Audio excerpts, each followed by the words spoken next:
Hi guys, welcome to my YouTube channel. My name is Candy, and today I want to talk to you about Katt Williams. And there's a lot to unpack here. I went ahead and took my notes because I wanted to give it justice in my perspective of this whole situation, this conversation, this podcast that he had.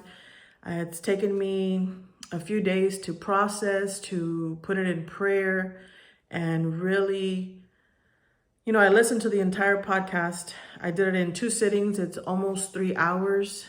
And I'm not going to break it down piece by piece. It's there on the internet, if on YouTube, for you guys that want to go and check it out for yourself. But I do want to stress some areas that I felt in my spirit was worth mentioning, and even shed some light and my thoughts. And so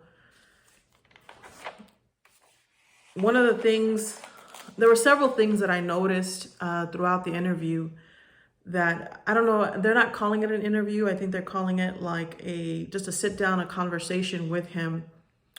But definitely, when I first saw the clippings throughout the internet, throughout this week, a lot of it for me translated as him being petty.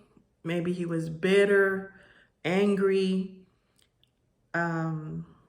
just coming from a very negative place. But in all fairness, when I want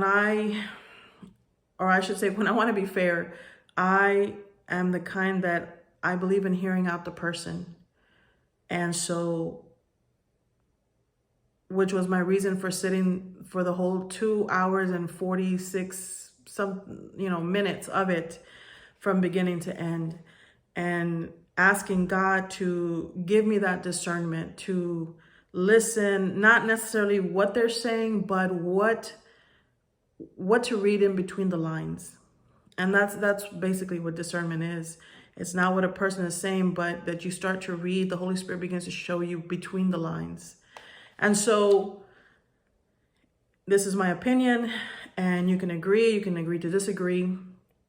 But what I saw in that podcast was a man that has experienced brokenness for most of his life. Rejection from his parents, from the industry that he loved, and the people in it. And with brokenness comes, and with hardships in life, I believe that is what has made this man who he is now. Now, this is a man that I could see that he doesn't compromise his convictions. He knows what he stands for. He knows what he's not going to tolerate. And that's a man of a certain character. He's educated, he's intelligent, he could articulate his thoughts. And to be a man that goes against the grains of this world, of this society that we live in, even the cancel culture that we've experienced, it's not for the weak. And for the most part, this man has been living on biblical principles. Now, before you Christians start judging him, I'm a Christian too. Start saying, well, he smokes weed, he curses, he's with women, he's not married, he's committing fornication, that lifestyle and so forth.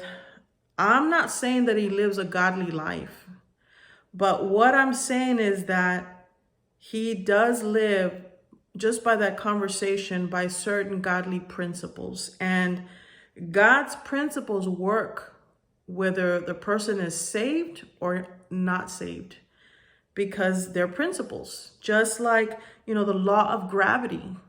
It doesn't make exception of persons. It's a principle, it's a law. And so he mentioned about giving his tithes, giving back in whatever community he happened to be entertaining. that he is generous, and God honors that. And so just because he doesn't fit in our criteria doesn't mean that he doesn't live by certain biblical principles. I was just reading the other day, I started, it's a new year, and I started reading my Bible. My goal is to read it in a year from cover to cover. And in Matthew, I don't remember you can Google it. I don't remember the chapter, the verses, but it's talking about the lineage of Jesus.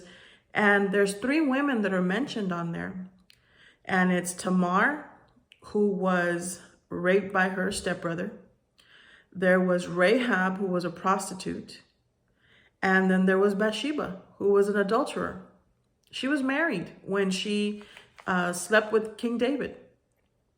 And that's a whole different story. There's a whole different video.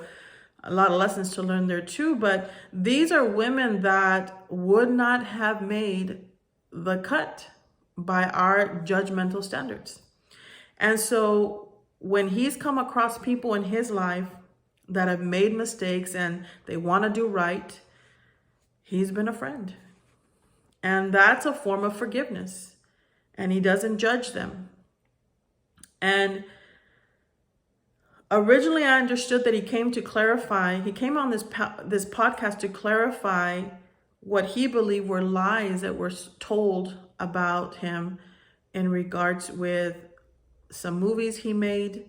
And he spoke a lot, and it was made by some comedians, and he mentioned the comedians by name. But he spoke a lot of truths when he was asked about certain individuals. And like I said, at first, when I saw the clippings throughout the week, I really thought that I did form a quick opinion that I thought, man, he's being petty. This man is bitter. He's a hater. But I believe, again, that to listen to someone, to be fair, and to ask God to give you some discernment on that. And another thing that he mentioned was this radio, the host asked him about Wanda Smith. And I didn't know who she was. I had to Google her. I Googled the interview, the radio interview that he did with her. And I'm sorry, but she got what she asked for. And unfortunately, it came at her expense. She attacked his physical appearance, his manhood, his past, right? His criminal past, and he unleashed. And I believed him when he said that he didn't go there to that radio interview to do that. And as women, this is a lesson that we can learn. And that is to respect yourself and respect the men in your life, and just men in general, period. Now, if I could describe him in one sentence, I would say that Katt Williams is not a yes man. And you have to deal with a lot of BS to go through what he's gone through in the industry and still be able to live with yourself and the decisions that you've made and not compromise your convictions. He talked about how he has had to fund his own sets or stand-ups or tours, and because he didn't want to compromise, he wanted to live with the decisions that he was making, have the freedom in his craft, and he knew what he had to do. He was very clear on that coming in. He mentioned individuals like Dave Chappelle, Ice Cube, Prince, and these are men, in my opinion, that stand or have stood by their convictions, and I can appreciate that. And so Katt Williams, I tell you, my prayers go out to him. That man, I don't believe, needs to be given his flowers. I believe God has given him his flowers already. And when you stand by what is true, what is right, regardless of, what you want to define him as, It always stands. And so those are my thoughts on him. And I hope that this video helps, can shed some light, maybe open up some conversations that are much needed. And if you like what you're listening to, please like it, subscribe, share it. And as always, do something good for you. And I'll talk to you guys later. Bye.